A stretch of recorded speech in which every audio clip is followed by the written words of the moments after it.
pertemuan yang kemarin sudah kami sampaikan bahwa kita akan membahas tentang pribadi suci baginda Nabi Muhammad SAW. Supaya apa? Supaya kita lebih kenal dengan Nabi Muhammad. Kalau sudah kenal, kita sayang dengan Nabi Muhammad. Kalau sudah sayang, kita cinta kepada Nabi Muhammad. Kalau sudah cinta, iman kita semakin sempurna, amal kita semakin ikhlas, amal yang dilandasi dengan cinta kepada Nabi Muhammad. Insya Allah dengan kita cinta kepada Nabi Muhammad SAW, maka Nabi pun akan cinta kepada kita. Amin Allahumma. Baik hadirin yang dirahmati oleh Allah, pelajaran pertama dari kitab kita Wasailul Usul ila Syama'il Rasul sallallahu alaihi wasallam yang dikarang oleh seorang ulama besar, alim allamah muhaddits. Beliau Al-Imam Syekh Yusuf bin Ismail An-Nabhani radhiyallahu anhu. Di antara susunan dari kitab beliau ini, yang pertama dibahas adalah tentang fi nasabihi syarif sallallahu alaihi wasallam. Yang pertama dibahas tentang pribadi kanjeng Nabi Muhammad sallallahu alaihi wasallam adalah nasabnya Nabi Muhammad SAW. Garis keturunannya kanjeng Nabi Muhammad SAW. Kenapa yang pertama dibahas adalah nasab? Karena gampangnya gini Pak, Bu, jenengan kalau mau cari mantu, gitu ya, jodoh buat anak jenengan itu pasti dicari, diseleksi yang terbaik, betul kan? Katanya orang Jawa, dilihat bibir, bebet, dan bodoh. Yang pertama disebut apa? Bibir. Turunannya siapa ini perempuan? Turunannya siapa ini orang laki ini? Pemuda ini, pemudi ini, dia anaknya siapa? Dilihat. Baginda Nabi Muhammad SAW adalah pemimpin para nabi dan rasul. Ya, beliau orang yang paling mulia, manusia yang paling agung, manusia yang paling dicintai oleh Allah Subhanahu wa Ta'ala. Maka Allah Subhanahu wa Ta'ala memilihkan untuk kanjeng Nabi Muhammad SAW garis keturunan dari orang-orang yang terbaik. Orang-orang yang terbaik dari zaman Nabi Adam sampai ayah beliau kanjeng Nabi Muhammad SAW, itulah garis keturunan yang kanjeng Nabi Muhammad SAW. Ya, maka nama kanjeng Nabi Muhammad SAW disebutkan di sini buat, yaitu kanjeng Nabi Muhammad Sayyiduna, pemimpin kita Muhammad. Nama kondak, nama masyhurnya Nabi Muhammad di dunia ini adalah Muhammad. Disebutkan nasabnya ke atas, Muhammad bin Abdullah. Ayah beliau namanya Abdullah. Abdullah nama ayahnya, ya siapa ya? Nah, ayahnya kanjeng Nabi Muhammad SAW Abdullah. Kemudian kakeknya namanya Abdul Muttalib. Ayahnya dari Abdul Muttalib lagi namanya Hashim. Ya, ayahnya Hashim namanya Abdul Manaf. Ayahnya Abdul Manaf namanya Qusay. Nah, ini oleh beberapa masyayikh, beberapa ustadz ngajari anak-anak supaya hafal nasabnya kanjeng Nabi Muhammad SAW. Jadi dibuat lagu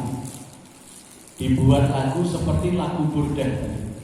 Ya, Sayyiduna Muhammad bin Abdullah bin Abdul Muttalib bin Hashim Abdi Manaf bin Qusay bin Hakim bin Murrah bin Ka'ab bin Lu'ay bin Ghalib bin Fihr bin Malik bin Nadar bin Kinanah bin Khuzay Huzaiman bin Mudrikah bin Ilyas bin Mudar bin Nizar bin Ma'ad bin Adnan Maulaya salli wa sallim daiman abadan ala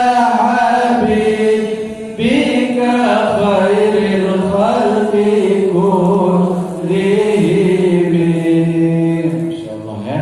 Jadi dibuat lagu seperti itu, diajarkan sama anak-anak TPA biar kenal nasabnya Kanjeng Nabi. Kenapa kok harus kenal? Karena ayah, kakek, moyangnya Kanjeng Nabi itu semua orang-orang mulia. Ya, maka disebutkan di sini, insya Allah nanti kita belajar ya, bisa ngapalkan. Ya, di kitab ini disebutkan kisahnya satu persatu. Kenapa? Bagaimana keturunannya Kanjeng Nabi itu? Semuanya dari mulai ayah, kakek, semua itu orang-orang mulia, orang-orang yang paling baik di masanya, di keluarganya. Gitu ya. Maka dikatakan ini nasab yang disebutkan langsung sama Kanjeng Nabi. Jadi Kanjeng Nabi itu ngomong, nasab saya Muhammad bin Abdullah bin Abdul Muttalib bin Hashim, disebutkan sampai kakek beliau yang namanya Adnan. Sampai kakek beliau namanya Adnan. Stop sampai di situ, Kanjeng Nabi tidak meneruskan. Nah, beberapa ulama ahli nasab, beliau terus nyambungkan nasabnya Nabi ini dari mulai Adnan sampai Nabi Ismail. Ya, Nabi Ismail, Nabi Ibrahim terus ke atas sampai ada yang nyambungkan nasabnya Kanjeng Nabi sampai Nabi Adam. Tapi itu ya riwayatnya tidak kuat, riwayatnya tidak valid. Yang valid jelas yang keluar langsung dari lisan Kanjeng Nabi, keturunannya Kanjeng Nabi sampai kakek beliau namanya Adnan. Ya, makanya orang sekarang ada yang ngasih nama Adnan, itu ngambil nama kakeknya Kanjeng Nabi Muhammad Sallallahu Alaihi Wasallam. Maka dikatakan oleh Syekh Yusuf bin Ismail An-Nabhani ini, dikatakan wa hadzal nasab asyraful ansab 'alal itlaq. Nasabnya Kanjeng Nabi ini adalah nasab garis keturunan paling mulia di muka bumi. Tidak ada yang lebih mulia dari nasabnya Kanjeng Nabi Muhammad sallallahu alaihi wasallam, karena dipilih oleh Allah Subhanahu wa taala. Sebuah hadis Fa'anil Abbas, dari paman Kanjeng Nabi yang namanya Abbas, beliau pernah bicara, pernah menyampaikan bahwa Kanjeng Nabi Muhammad sallallahu alaihi wasallam pernah bersabda, "Innallaha khalaqal khalqa faja'alani min khairihim." Sesungguhnya Allah itu menciptakan semua makhluk dan Allah menjadikan aku dari makhluk yang terbaik. Makhluk terbaiknya Allah itu siapa? Manusia. Laqad ja'akum rasulun min anfusikum. Sesungguhnya aku jadikan, kata Allah Subhanahu wa taala, rasul dari jenis kamu sendiri. Jadi dari manusia. Allah menciptakan apa? Malaikat, menciptakan jin, menciptakan setan, menciptakan manusia, menciptakan tumbuhan, alam semesta, semua makhluknya Allah dipilih buat melahirkan manusia yang paling mulia, yaitu dari bangsa manusia. Kemudian katakan Nabi Muhammad SAW lagi apa? Tsumma takhayyarul qabaila faja'alani min khairi qabilah. Dari manusia itu bangsa-bangsa banyak, ya Pak. Ada bangsa Arab, ada Cina, ada Londo, ada Jawa, ada sak macamnya. Bangsa-bangsa seluruh dunia. Maka katakan Kanjeng Nabi, Allah memilih buatku qabilah, bangsa yang terbaik. Bangsa apa Pak? Bangsa apa Pak? Bangsa Arab. Kenapa kok Kanjeng Nabi tidak dilahirkan dari bangsa Cina? Hah? Karena ini keputusan Allah Subhanahu wa Ta'ala. Allah memilih bangsa yang terbaik adalah bangsa Arab. Ini langsung dari Kanjeng Nabi Muhammad sallallahu alaihi wasallam. Tsumma takhayyarul buyuta faj'alni min khairi buyutihi. Dan cukup itu, dari bangsa Arab dilihat lagi mana keluarga yang paling baik, mana kabilah yang paling baik. Kalau bangsa Indonesia ada Sunda, ada Jawa, ada Batak, ada Pak. Dipilih dari bangsa-bangsa itu, suku-suku itu yang paling baik. Maka Kanjeng Nabi dipilih dari suku yang terbaik dari bangsa Arab, namanya suku Quraisy. Suku Quraisy itu suku paling mulia, paling kedudukannya paling tinggi. Karena paling mulia, kenapa dimuliakan suku Quraisy? Karena yang megang kunci Ka'bah, ya, yang dipercaya mengelola Ka'bah, pegang kunci Ka'bah itu adalah suku Quraisy. Makanya di zaman jahiliyah suku Quraisy itu kemaki karena merasa dirinya paling mulia. Aku yang pegang Ka'bah, aku yang ngurusi Ka'bah, aku yang nyuguhi orang-orang yang pergi haji dan umroh.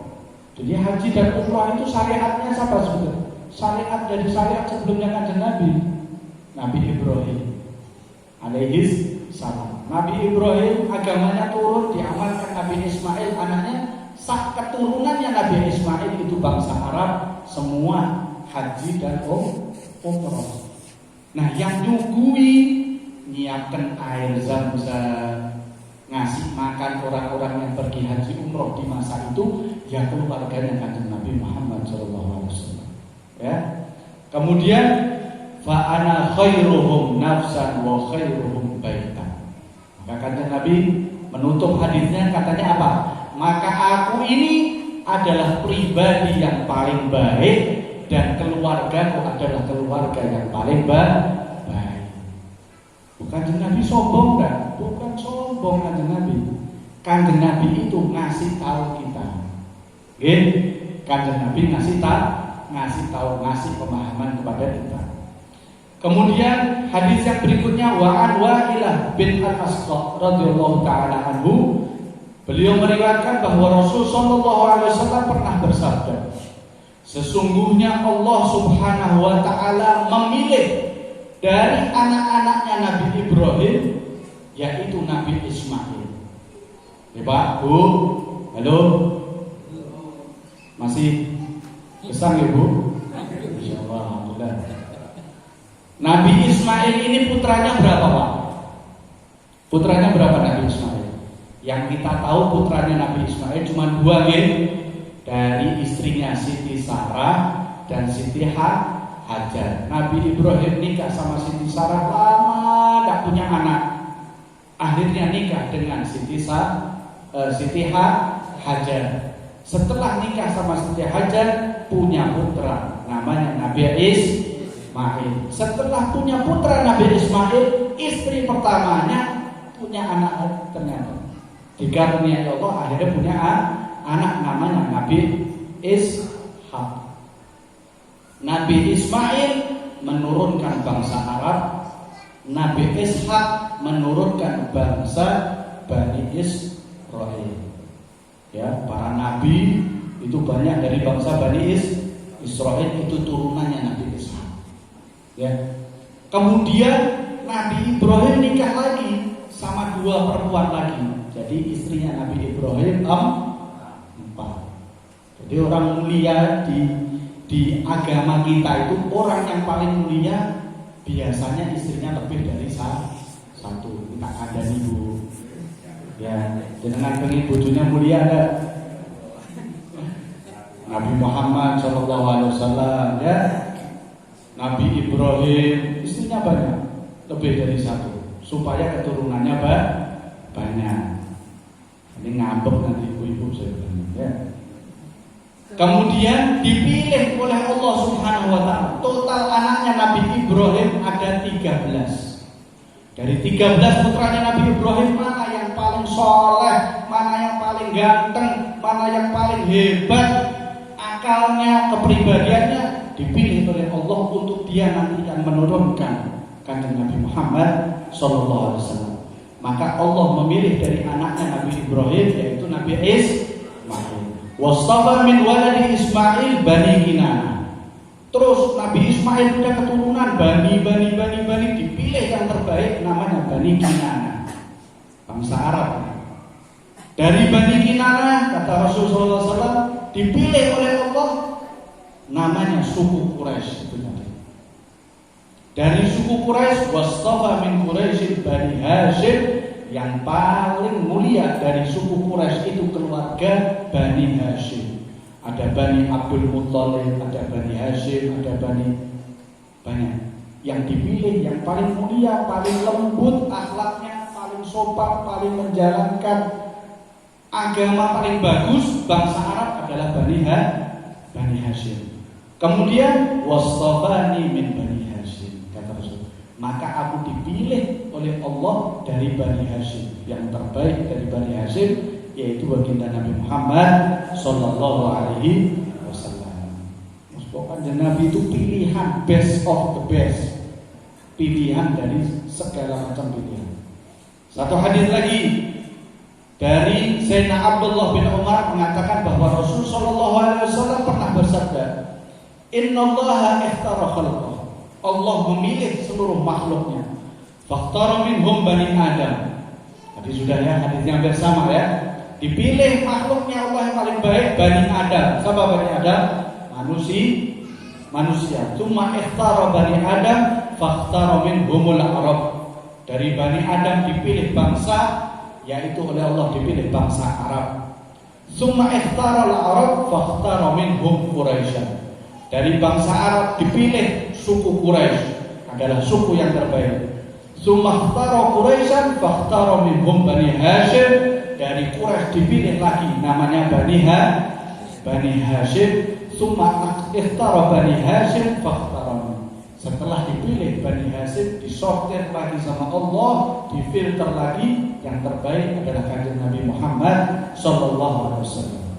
Falam azal khiyaran min khiyari, maka akan terus begitu. Keturunan atau turunannya kanjeng Nabi itu terbaik dari yang terbaik. Ala man ahabbal Arab, maka kata kanjeng Nabi, ingat, biasa kata ala ini kanjeng Nabi mau menyampaikan pesan penting. Ala, ya, ingat, hati-hati, perhatikan, kata Nabi. Man ahabbal Arab fa bihubbi ahabbahu. Barang siapa mencintai Arab, bangsa Arab, karena cintanya sama aku, bukan karena yang lain. Cinta orang Arab karena ganteng, cinta orang Arab karena sugih, bukan. Cinta orang Arab karena aku, katakan Nabi. Karena Nabi bangsa Arab. Wa man ahabbal Arab fa bihubbi, karena cintanya kepada aku, ahabbahu, aku cinta sama orang itu. Masya Allah. Kalau kita cinta sama kanjeng Nabi itu sudah wajib. Ya Pak, Bu, kita akan cinta sama kanjeng Nabi sudah wajib. Tapi kalau kanjeng Nabi cinta sama kita, itu baru istimewa, luar biasa. Ya. Wa man abghadal Arab fa bi bughdi abghadahu. Barang siapa membenci bangsa Arab karena benci sama aku, maka aku akan benci sama orang itu. Waliyadu billah, na'udzubillah min dzalik. Kalau kanjeng Nabi sudah benci sama orang itu, dijamin tidak selamat nanti hidupnya dunia akhirat. Na'udzubillah min dzalik. Makanya hadirin wal hadirat yang dirahmati oleh Allah, jenengan kalau sekarang ini lihat, perhatikan, mulai ada gerakan-gerakan anti Arab. Betul nggih? Orang diprovokasi gimana supaya benci sama bangsa Arab. Kalau sudah benci dengan sama bangsa Arab, mau tidak mau benci sama kanjeng Nabi. Kalau sudah benci sama kanjeng Nabi, nanti jenengan akan menjauhi Islam. Wah, nggak mau ngaji. Mau kenapa? Mau ngaji Al-Quran bahasa Arab. Dan terus ya Pak, Al-Quran diganti bahasa Jawa, mungkin terus ngajinya pakai bahasa Jawa. Jadi ini usaha musuh-musuh Islam untuk mulai menghancurkan iman umat Islam pertama dibuat supaya umat Islam benci sama orang Arab, sama bangsa lain. Kalau sudah benci, mesti benci sama Nabi, benci sama Al-Quran. Lama-lama jauh dari Islam. Naudzubillah min dzalik, bisa-bisa mati subul khotimah. Naudzubillah min dzalik. Maka hadirin yang dirahmati oleh Allah, ini nasabnya Kanjeng Nabi adalah nasab paling mulia. Ya. Jadi nurnya Nabi Muhammad SAW, cahayanya Nabi itu dititipkan oleh Allah kepada nabi-nabi. Ya. Ketika Nabi Adam dimunculkan oleh Allah, dititipkan nurnya Nabi Muhammad di Nabi Adam. Bercahaya mukanya Nabi Adam. Turun ke anaknya Nabi Adam, turun juga itu nur, cahaya. Terus nur itu berpindah-pindah dari sulbi itu kalau laki Pak, sulbi di sini. Dari sulbi ke rahim orang-orang yang mulia. Jadi tidak sembarangan Pak yang ditaruh nurnya Nabi Muhammad ini orangnya. Sampailah cahaya Nabi Muhammad ini turun ke ayah beliau, Sayyid Abdullah bin Abdul Muttalib. Maka Sayyid Abdullah ini, ayahnya Kanjeng Nabi ini, adalah orang yang paling soleh di zamannya. Keluarga anaknya Sayyidina Abdul Muttalib itu banyak Pak, ada 13 kalau tidak salah. Itu yang paling ganteng, yang paling soleh, yang paling masya Allah, itu ayahnya Kanjeng Nabi. Mukanya bercahaya, Sayyid Abdullah. Ya, sampai pada suatu ketika ada cerita. Waktu itu Abdul Muttalib, kakeknya Kanjeng Nabi, itu mau nguras atau membuka kembali air Zam-Zam, sumur Zam-Zam. Ya, dulu sumur Zam-Zam itu pernah tertutup, tertimbun, nggak keluar. Sama kakeknya Kanjeng Nabi mau dibuka lagi biar Zam-Zam ini bisa buat nyuguhi minumnya orang yang pergi haji dan umroh, dan buat supaya minumannya orang Makkah. Tapi bangsa Arab, ya kabilah-kabilah itu yang lain itu nggak setuju. Jangan, mungkin biaya besar dan lain sebagainya. Akhirnya mundur. Abdul Muttalib mundur, dikeroyok banyak keluarga besar. Akhirnya beliau nempel di pintu Ka'bah, beliau nadar, ya Allah, saya maparini putra kata, saya minta anak laki 10. Supaya apa? Supaya bisa belani saya nanti ngelarkan hajat saya, nyampaikan hajat saya, bukan Zam-Zam kembali. Kalau anak saya 10 ada yang bela saya. Nanti kalau engkau ya Allah betul-betul memberi anak saya 10, 1 saya korbankan, saya sembelih di depan Ka'bah. Ini nadar. Nadarnya Abdul Muttalib. Diijabah sama Allah. Dikasih anak laki 10. Masya Allah. Orang Arab itu kalau punya anak laki bangga luar biasa. Ya. Kemudian bisa membela, akhirnya dibongkarlah air Zam-Zam, keluar lagi, maka mau dituruti hajatnya. Gimana Abdul Muttalib nuruti hajatnya? Pakai undian, kayak arisan Pak. Namanya putra-putranya semua, ya, dimasukkan, dibuat kertas, dikocok. Yang keluar Abdullah, ayahnya Kanjeng Nabi. Masih muda saat itu. Begitu terdengar kabar Abdullah mau disembelih, mau dijadikan korban, orang Arab saat itu protes.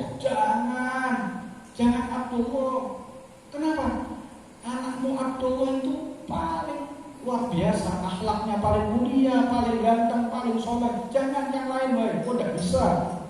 Kata Abdullah, ini sudah nadar saya. Akhirnya sama orang Arab, konsultasi orang Arab sama orang pinter. Kalau zaman sekarang dukun. Dulu belum ada, ya, belum ada paham agama, ya. Konsultasi sama dukun, katanya dukun tebus Abdullah ini sama 10 ekor unta. Tebus, jangan disembelih. Nanti dikocok lagi namanya. Sekarang 2, artinya kan anaknya semua, 2. antara unta sama Abdullah kocok mana yang keluar. Kocok terus sampai yang keluar unta. Kalau misi keluar Abdullah namanya tambahin lagi 10 lagi unta loh. Unta itu mungkin harganya 3 sapi mungkin atau lebih. Ya, betul. Orang Arab Abdul Muthalib, ini keputusan kita. Anakmu Abdullah jangan disembelih. 10 ekor unta. Kocok namanya, keluar Abdullah lagi. Wah, nggak bisa, ini harus potong. Nah, jangan. Saya yang turun 10 unta. Terus begitu terus sampai 10 kali. Berarti berapa ekor unta? 100. Setelah yang ke-10 keluar lagi namanya unta. Selamat ya. Selamat Abdullah.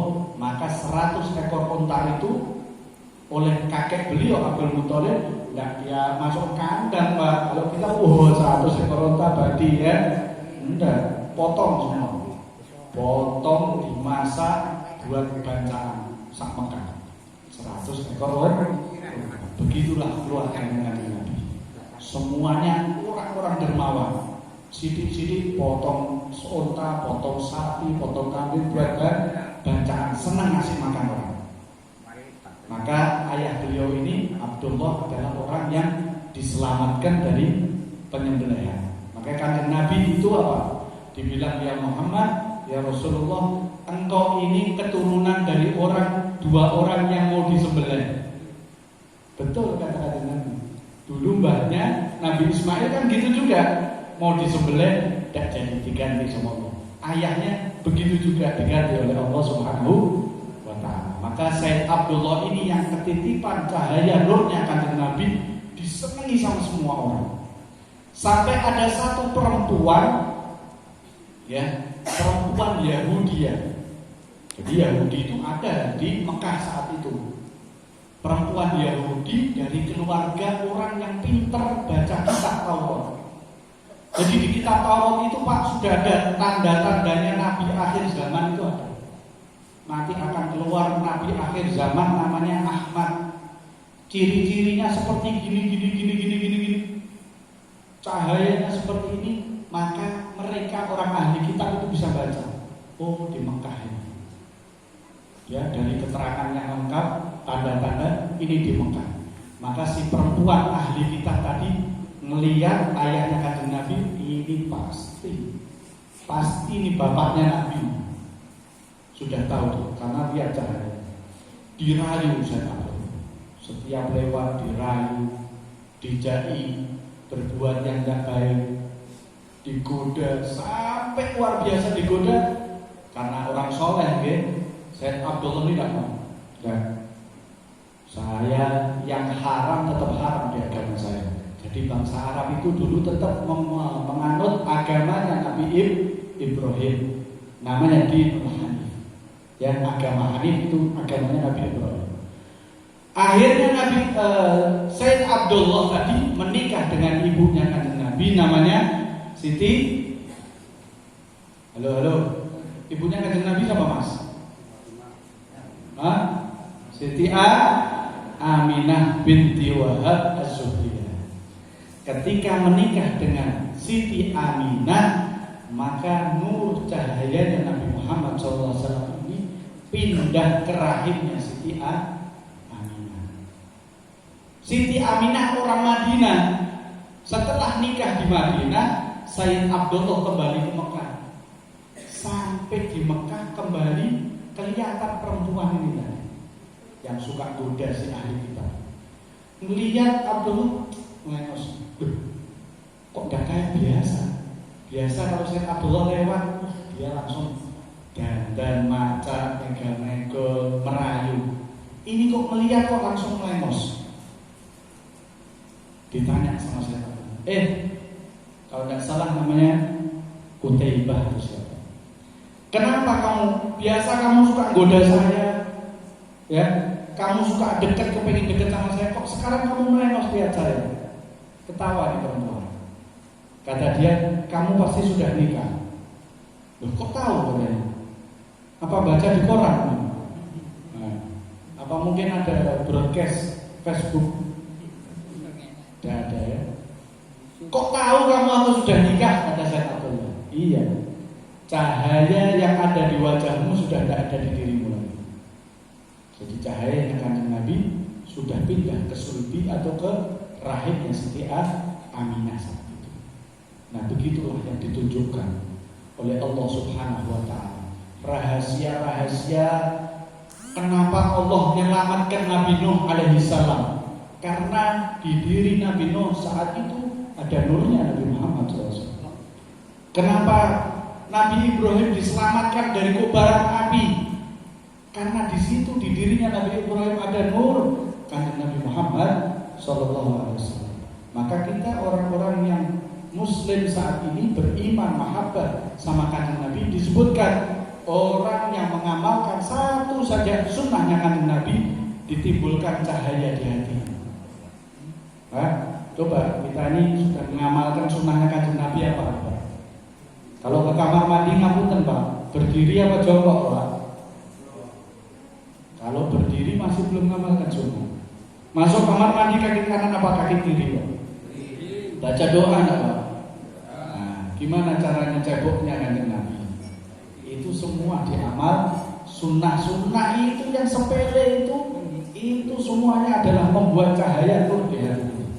Kalau cahaya sudah menerangi hati, insya Allah besok Kanjeng Nabi yang pilih kita untuk jadi orang-orang yang diberi syafaatnya. Amin Allahumma amin. Nah, insya Allah apa yang kita dengarkan ini semakin membuat kita paham siapa kekasih kita, pimpinan kita, panutan kita itu Kanjeng Nabi Muhammad Sallallahu Alaihi Wasallam yang basyarun lakan basyar, manusia tapi tidak seperti manusia biasa. Mudah-mudahan Allah Subhanahu Wa Taala mengabulkan semua hajat-hajat kita, hajat duniawi, hajat ukhrawi. Insyaallah Nabi Muhammad Sallallahu Alaihi Wasallam ridha kepada kita, cinta kepada kita, memberikan syafaatnya kepada kita di dunia sampai di akhirat, dikumpulkan kita, anak istri kita, keluarga kita kelak dengan Nabi Muhammad Sallallahu Alaihi Wasallam, dimasukkan surga bersama dengan Nabi Muhammad Sallallahu Alaihi Wasallam. Amin. Allahumma amin. Wa sallallahu ala sayyidina Muhammadin wa ala alihi washabihi wasallam. Walhamdulillahirabbil alamin. Sekian apa yang bisa saya bawakan. Wassalamualaikum warahmatullahi wabarakatuh.